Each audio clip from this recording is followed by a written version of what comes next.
Hi, welcome to Conversations at the Effie, where we meet interesting people in Kamloops and see what they're about.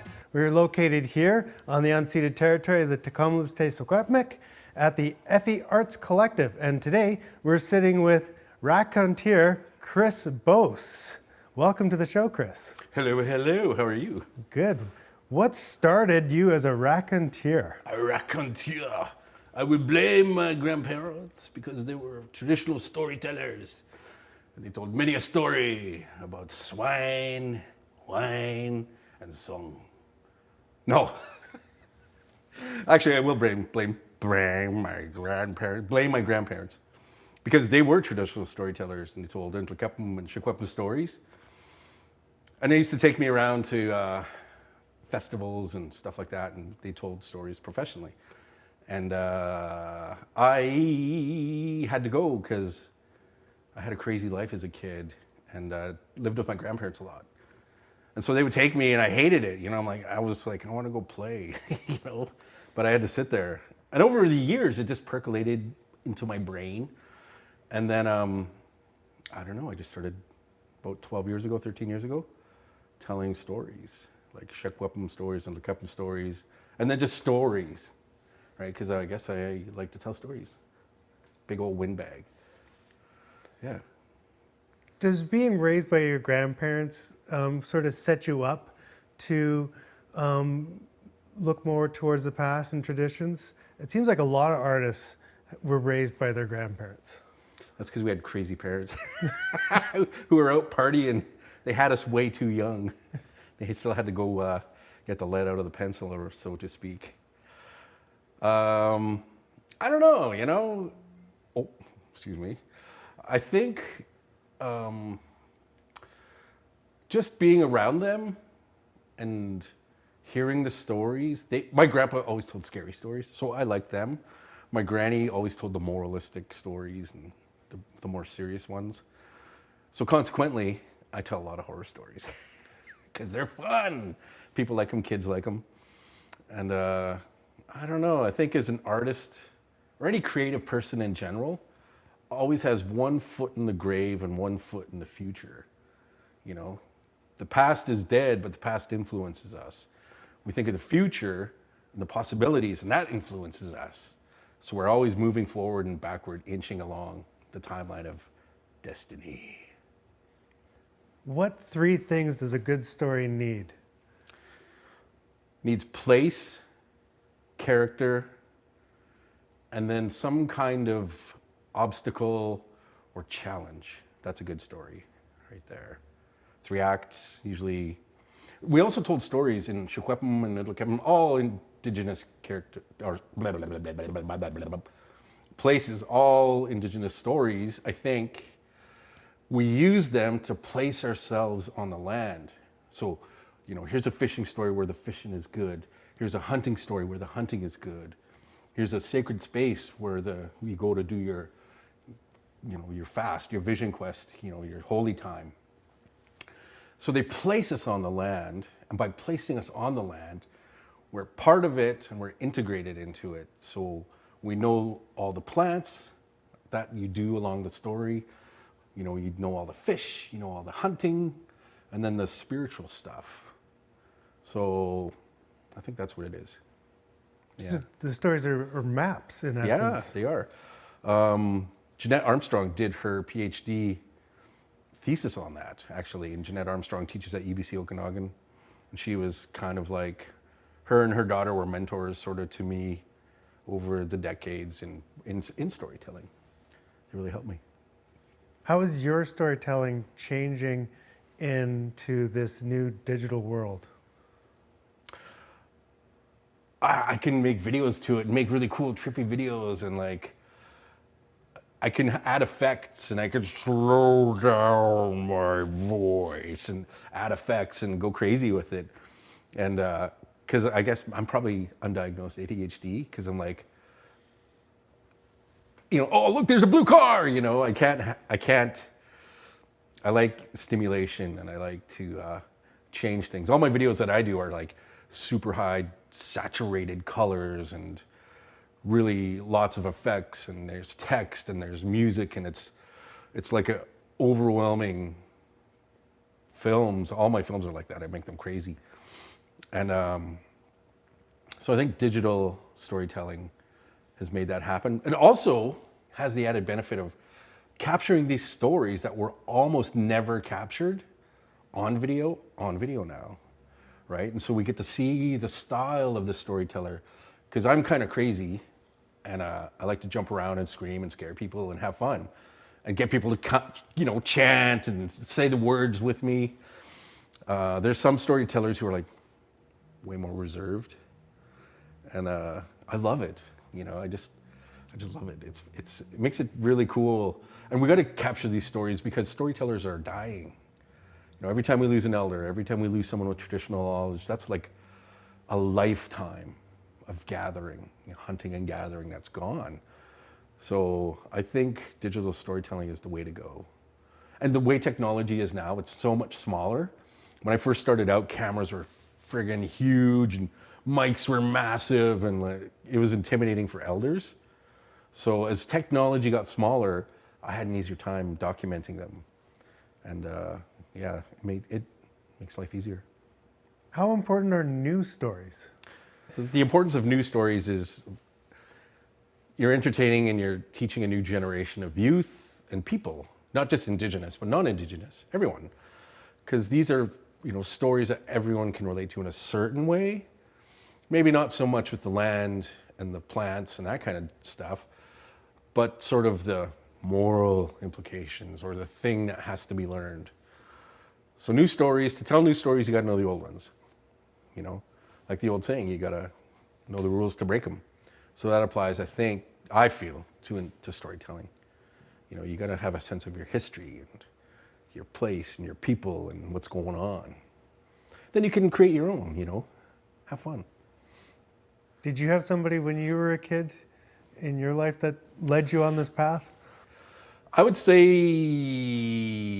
I grew up in the 70s and 80s.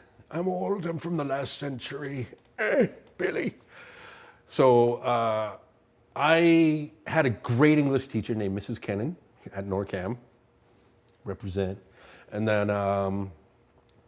Seawright, Sam Seawright, he was my art teacher.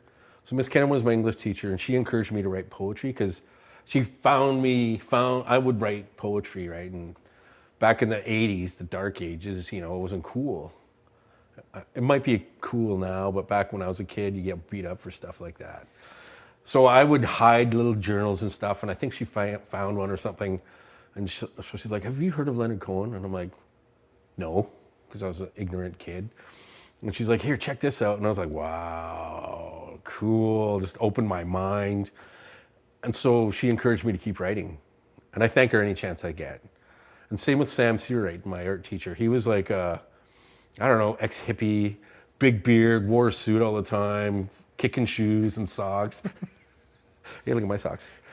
And he was really cool, He just encouraged me to keep doing what I was doing. I drew a lot of typical boy stuff, skulls, Dungeons and Dragons, stuff like that. And but he was really cool. He just let me do whatever the hell I want. And said, "You got talent, kid. Keep going." So those two for sure really, really helped me.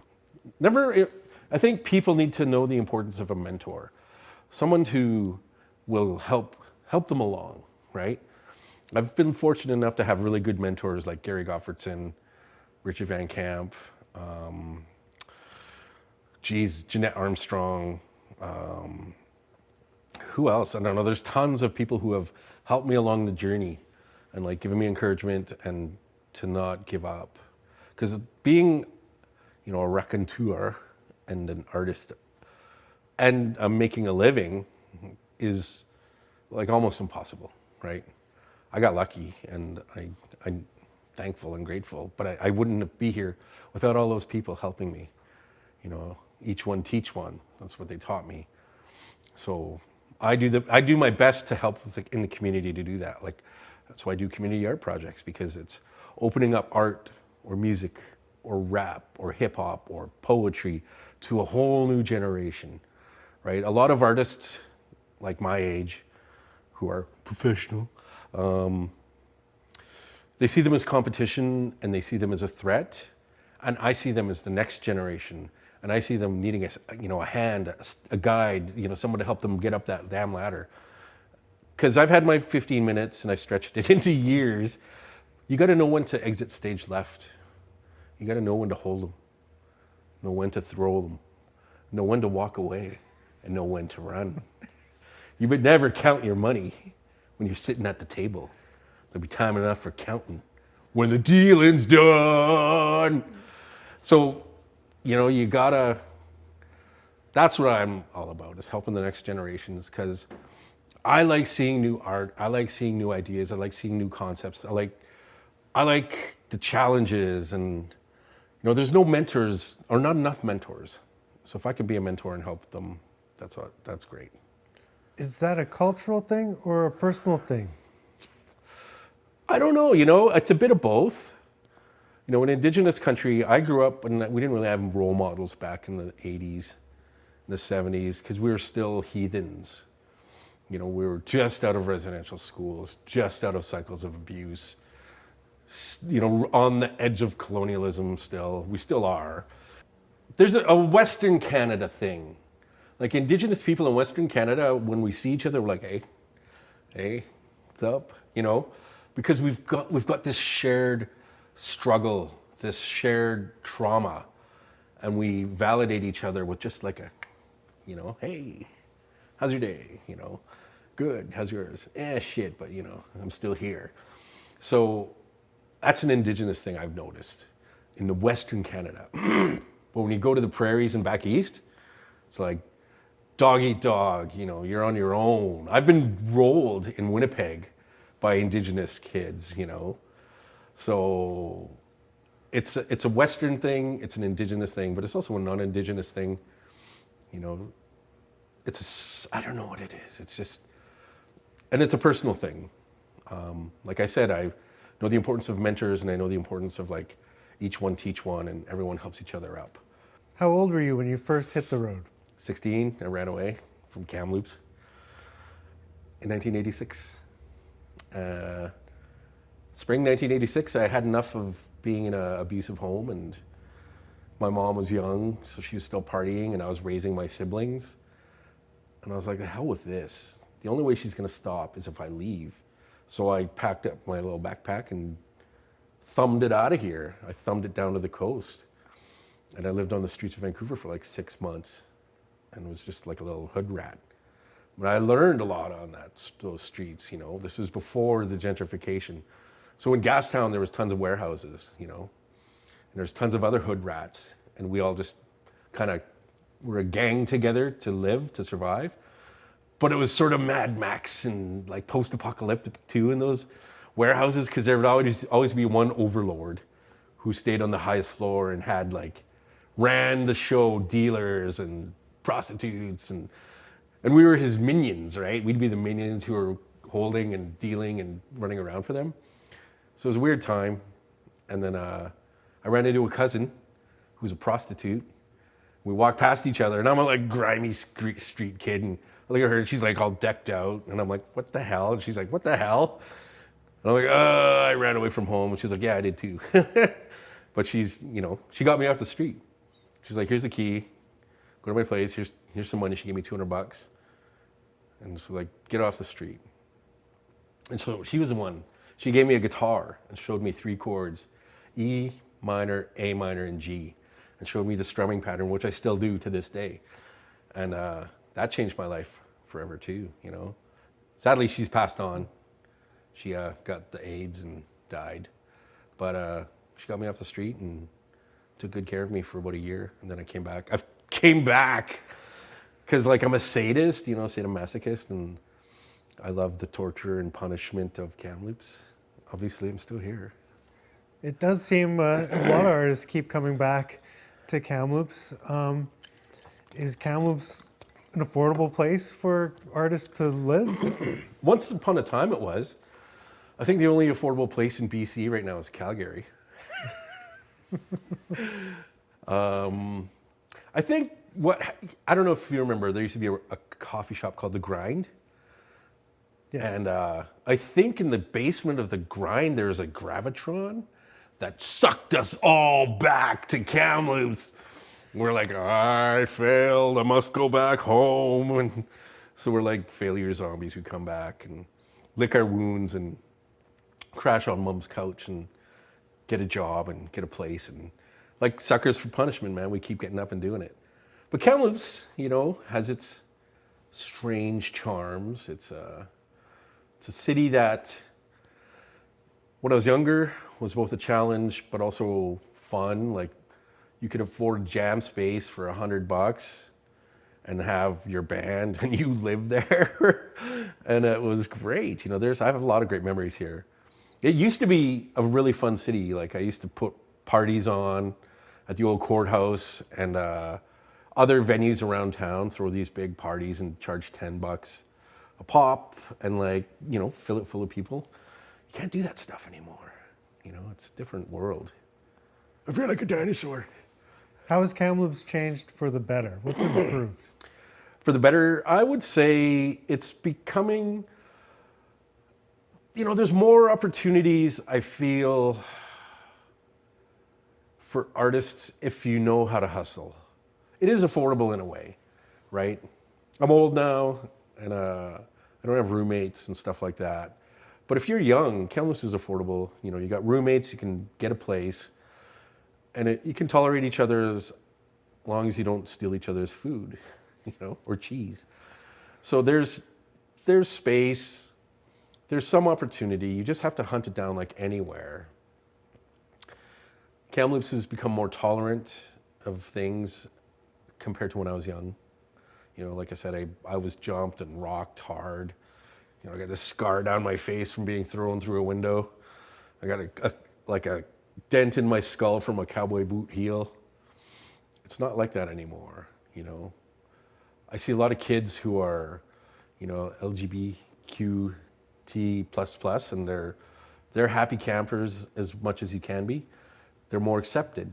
When I was their age, I had a blue mohawk, and you know, I was a freak, and so I was the target. I still have a mohawk. It's just kind of gross right now.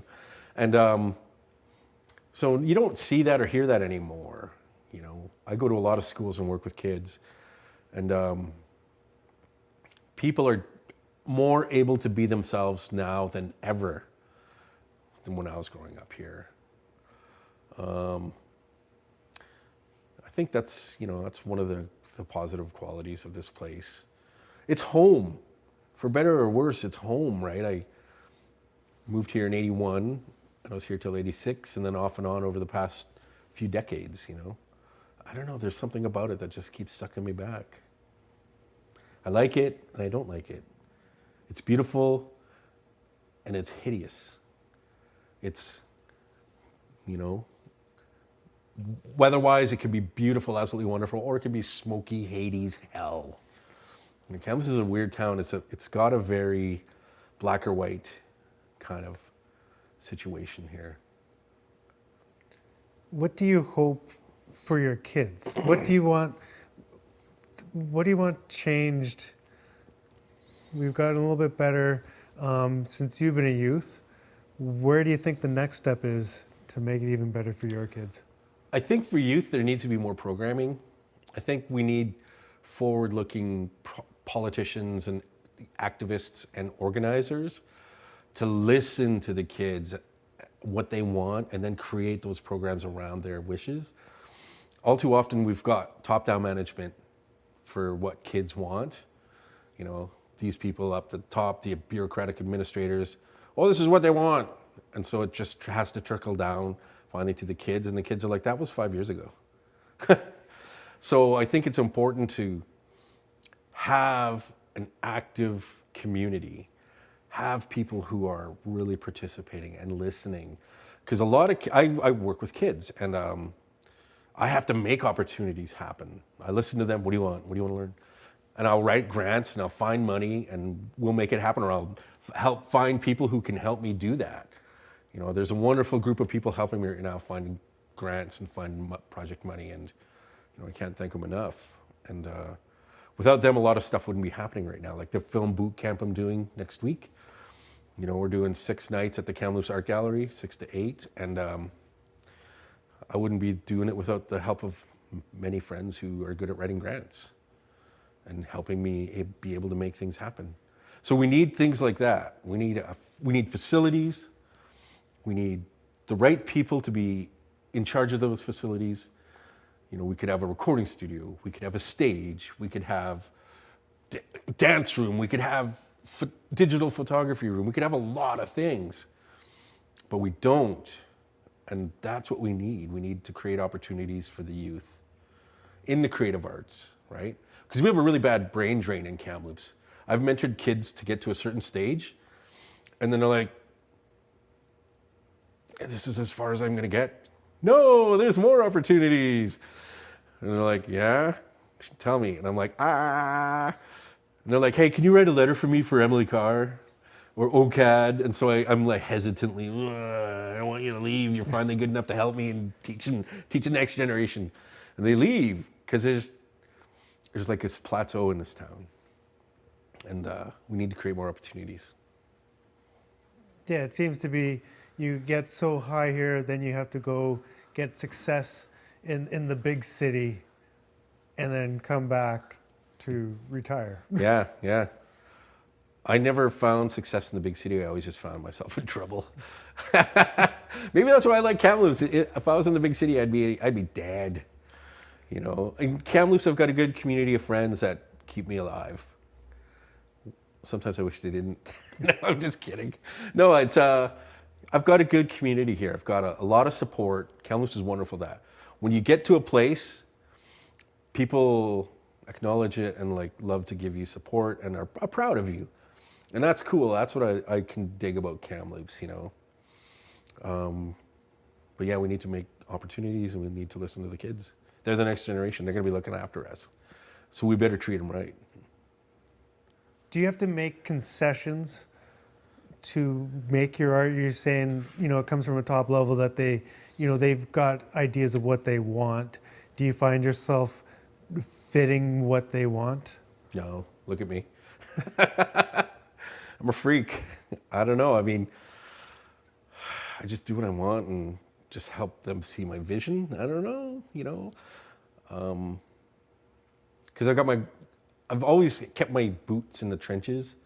You know, when I was a frontline worker, working with youth, it was bloody hell. I got stabbed with a needle a couple times. I got meth smoke blown in my face, like a lot of stuff. But I kept persevering because these kids needed it. They needed someone to not give up on them.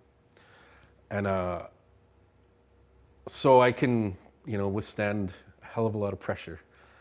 And I don't really have to make concessions because I don't know, I don't want to. And I think it's important to stand your ground. And I think if you present an argument good enough or a reason good enough, they'll see it and they'll hear you and believe you. And that's all you can do. So you've got a latest piece here. Yes. Want me to And- talk about it? Yes, if we hold it up and open it up. So this here, it's a mural. A lot of your work has been murals around town. Is there something, do you have to approach a mural a special way?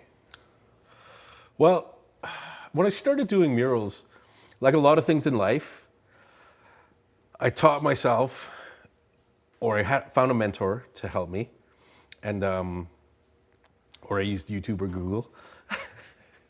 Chris, could you do this kind of a workshop? Yeah, no problem. Google, how do I do this workshop? Saved my skin a lot. So with community murals, I found that sooner or later you develop a style that people recognize and like, and it's pleasing, and you know they want to support it. And I approach murals like I work with youth. I ask questions and I listen. What do you want in the mural? What do you want it to represent? Say if it's from a specific nation, well, what's your nation about? Like, what's important? What are your values? What are your cultural values? What are your linguistic values? What's your heritage? Tell me. And so I listen and I internalize it, and then I start pumping out ideas, and then I show them an idea, and if they like it, great. If they don't like it, back to the drawing board. And then once I come up with something they like, then we just have a back and forth until I manage to get it to just what they want. And there's a lot of stakeholders. Like I did a mural at Kamloops Immigrant Services here, and there was Limachif Ochipamiziwak, LMO. It's a family child care service agency. They helped fund it. The Friendship Center helped. Kamloops Immigrant Services helped. The Kamloops Arts Council helped. And so there's a lot of stakeholders. So it took a few months to listen and to interview people and talk to people and get to know people, because people just aren't going to open up to you, right away, unless it's an interview session with your charming self, So it takes time to build trust, build relationships, and then once they realize you're not just, a run and gun kind of a person, they'll open up to you and they'll tell you what they want. And then it becomes a community vision and a community project. And then I get people to help participate 100% all the way, help me put up the paint, help me, draw it out on the walls, help me, haul the gear out and, clean up the mess and all that kind of stuff. And it becomes a real community-driven project. And I love that. That's the way to go for me. So this mural is going to be at the new Royal Inland Hospital building downtown. I got tasked with that. I actually said no. But he asked me if I want to do it. I'm no. No, I'd rather pull my eye teeth out. Why would you say no? Because I thought it would become a politicized, bureaucratic mess, to be honest. And it didn't. But they bugged me for 2 months, and finally I was like, fine, here's my friggin', here's what I want. Show me the money. And they showed me the money, and I was like, where's my pen? Where's the contract? This is exciting. And so once we did that, it's been great. I've had free reign, and I just interviewed them over a few months, interviewed all the stakeholders and wrote down all the ideas and stuff they wanted symbolically in the mural.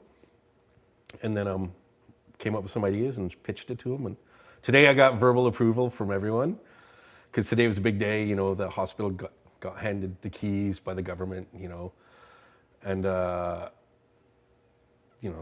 all the bigwigs are here. And so I had an opportunity. I had a captive audience. I'm like, yeah, boy, I want to show you something. So I showed everyone, and they all were like, yeah, that's great. And they just want a few things added. They don't want anything really changed.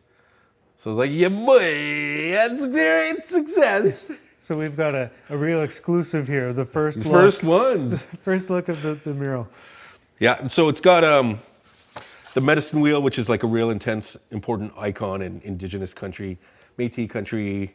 Everyone knows it, Inuit. And it's, the 4 seasons, the 4 stages of health, mental health, the 4 stages of life, and so on. Then I've got 4 salmon swimming around it, creating kinetic energy. And the energy flows and it creates the North and South Thompson rivers, creating a new story. Then I've got these 2 turtles. So on the back of one turtle, I'm going to put all the different nations that are represented by the hospital, all the Indigenous nations. And then on this one, the new building has 9 floors, and each floor has its own sort of Shukweppum animal sort of icon. So that'll go on this turtle. The flowers and the seeds and stuff represent the Métis Nation. Shout out. And, and I put 2 otters in for the kids, something cute and something fun. I wanted something bright and lively and beautiful. Flow, right? Nothing too aggressive, nothing too sharp. And we've got Kamloops T. Shukweppum, and then a silhouette of an eagle. Here's Mount Peter and Mount Paul. I just learned the names of these in Shuswap. Don't ask now because I can't remember. And then I got the deer, and then I've got the Kikuli or Sheestkin, the pit house. And then I'm going to add Skelep, coyote. I'm going to add a Kenkeknum, black bear. And then I'm going to add rattlesnake, which I can't remember how to say. My mom hated rattlesnakes, so she never really taught me how to say rattlesnake. So that's all they want. That's the only changes I got to make on this thing. So it's not really a concession. It's just more like yeah, that's cool. I like that. Yeah, of course. I don't have to change anything. They're really happy with what it is. So it's cool. I'm really happy. It's interesting. You have a chance then to have storytelling directly in your art. Yeah, in the mural. I'm gonna do a little didactic and tell about what it means and what it represents, you know, and I can't wait. And I kept it simple, right? I didn't make it realistic because that would be a nightmare to do. I did a mural for the John Todd Center last summer. Unfortunately, I chose realistic, and it took months to do. And it was only 20 feet by 8 feet. It took forever. It looks great, but oh my God, and I had youth helping me. And youth were like, oh, why did you do this real? Why couldn't you just do it like you do your other murals? And I'm like, I don't know, I'm stupid, I guess. So I've learned, you know, keep it simple, keep the style easily to see and identify with. So yeah, you guys are the first to see it. So I was going to ask if you ever got halfway through a mural and decided to change your mind, but I guess you have to live through it. Yeah, geez. I was doing a mural in Sault Ste. Marie, and it was minus 10 or 12. It was January. I was like, what the hell am I doing here? And I had 5 days to paint an entire gallery outside. It was 2 stories. And I'm like, I've bit off more than I could chew. Because it was winter, got dark early, so I had to get people in their cars to light up the walls. And I would paint 12 to 12 every day. And then I would, you know, party till 3 or 4 and get up and do it again. It felt like Groundhog Day. I'm like, and here I go again. I'm going outside to paint in minus 10. That was one incident. How do we ensure that Indigenous issues stay at the forefront of our discussions? By putting up things like this, by creating opportunities for dialogue to happen, by creating community dialogue options, you know. Canada's got a long way to go in its treatment of Aboriginal people. You know, I lived in Europe for a while. I got married to a tall Swede back in the day. And I moved to Stockholm, Sweden. And they loved me over there. That was the first time I got treated like a human being, was in Europe. I was young, thin, had long black hair, ponytail, you know, braided hair. I was a powwow guy at the time. And they just loved me. They're like, oh yeah, Indian? Are you Indian, Indina? And I'm like, yeah, boy, or yeah, baby, you know? And I got treated like a damn rock star. You know, I got treated well. And I'll never forget coming back home and I had a racist encounter right off, as soon as I got off the plane, you know? There's a long way to go. And I think it's gonna take generations to change. We're at the 5th generation. There's an old saying, the 7th generation, the artists will rise up and lead the people. I'd say we're at the 5th generation of healing. We have 2 more generations to go before real change will happen. So another 100 years, you know? All we can do right now is just keep fighting the good fight and creating leaders and creating like mentors and people in the community who believe in the community, love the community, and want to help the community. And hot dogs. Well, thank you very much, Chris. And we hope to see you again on Conversations at the Effie. Cook's Jam.